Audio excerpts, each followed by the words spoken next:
कि आप कहाँ रहते हैं, आपका क्या भेद है और आप क्यों आते हैं और आपका वास कहाँ है। बड़ा साफ साफ प्रश्न करती है। बसे तुम्हारा कौन लोक में, यहाँ आए तुम्हें कौन मौज में। कहते हैं कि फिर आपका लोक कहाँ है और उस लोक से यहाँ आप किस मौज में आ गए, किस दया से आ गए, ये हमको बताइए। और आगे प्रश्न करती है।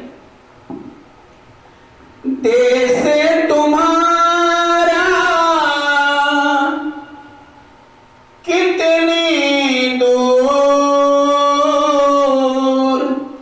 खोजे सूरत न पावे मोर। कहते हैं कि यहां से कितना दूर आपका घर है, आप जिस लोक में रहते हैं वो कितना दूर है यहां से, हमको साफ साफ बताएं। जब जीवात्मा उस सत्पुरुष का दर्शन करती है तो ये प्रश्न करती है, सब नहीं कर सकते। जब तक महापुरुषों का लोग नहीं पूछ सकती, आत्मा प्रश्न नहीं कर सकती, वहां पहुंच करके और तब पूछती है। वो जानती सब है, लेकिन आगे साधकों के लिए बड़ा ही सुंदर प्रश्न और बड़ा ही साफ साफ प्रश्न करती है। देश तुम्हारा कितनी दूर, खोजे सूरत न पावे मोर। मैं बिछुड़ी तुम से कहो कैसे, देश पर आए जैसे। कहा कि दूसरे देश में, एक काल के लोक में हम कैसे आ गए, कैसे मैं यहां पहुंच गई और आपसे हम बिछड़ कैसे गए। जब आपके हम पास थे, एक अन्य अनामा ऐसैदानंद प्रभुदामा, जब प्रभु मैं आप में लीन था, मैं आप में एक साथ, कोई भेद नहीं था, तो फिर कैसे अपने देश को छोड़ करके पराये देश में आ गए। मेरा हाल भिन्न करेगा,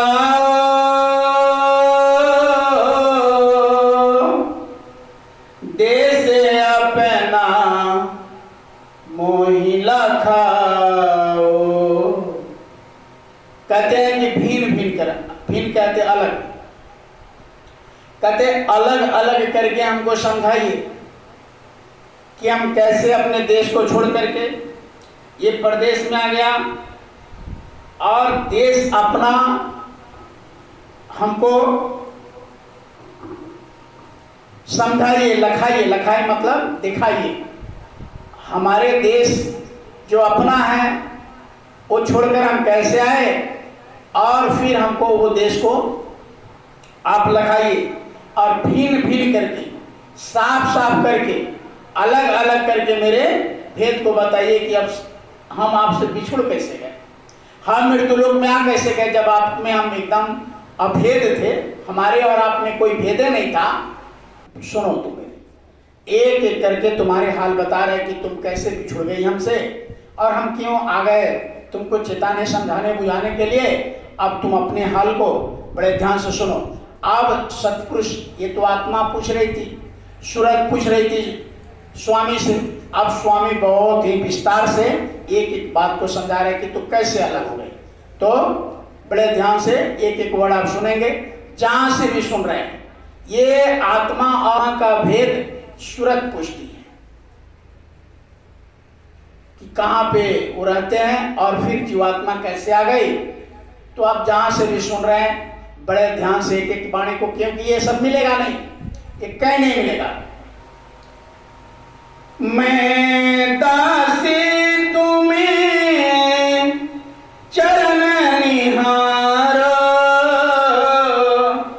भेद दो तुम्हें अपने सारो। कहते हैं कि अब सारा भेद दीजिए। तब स्वामी हंस कर बोलते हैं,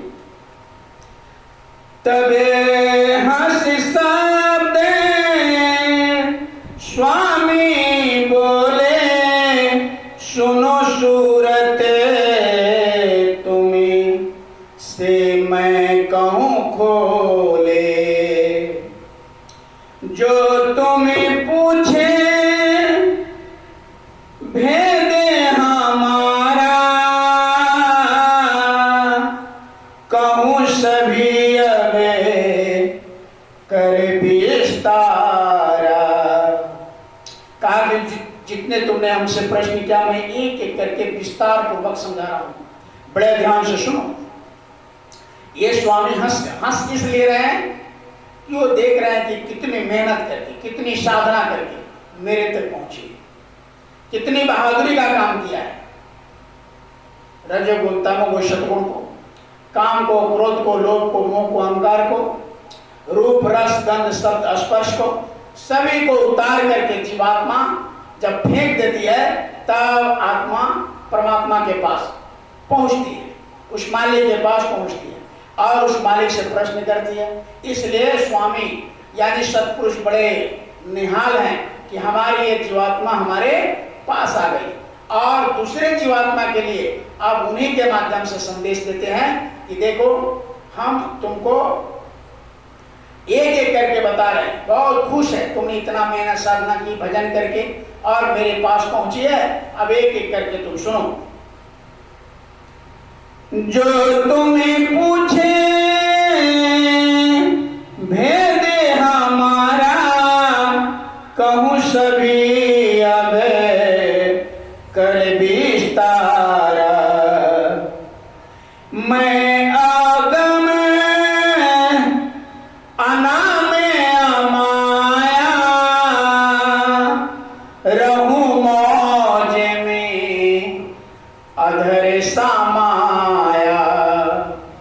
सुनो सूरत, मैं अनाम हूं, मैं अनामी हूं और मैं अपने मौज से अधर में समाया रहता हूं। मैं अपने लोक में विराजमान रहता हूं। हमारा भेद कोई नहीं जान सकता, हमको कोई पहचान नहीं सकता, हमारे पास कोई आ नहीं सकता जब तक हम किसी को ना बुलावें, किसी संत महापुरुष को भेज करके, तब तक कोई आत्मा, कोई जीवात्मा तथा लोक तक मैं बराबर भ्रमण करता रहता हूँ। चारों लोक में मेरा ही रूप है, दूसरा किसी का रूप नहीं है। ये चारों लोक में मैं ही रहता हूँ। न मैं इंद्रपुरी में रहता हूँ, न विष्णु लोक में रहता हूँ, न कृष्ण लोक में रहता हूँ, न राम लोक में रहता हूँ, न साकेत लोक में रहता हूँ, न किसी गंधर्व लोक में रहता हूँ। मैं इसी चार लोक में रहता हूँ, अगम, अलग, अनामी और सतलोक। इसी में मैं रहता हूँ और ये मैं अपने मौज से ये चारों लोक को बना लिया। अब आगे और आगे भेद बताते हैं सूरत को। इन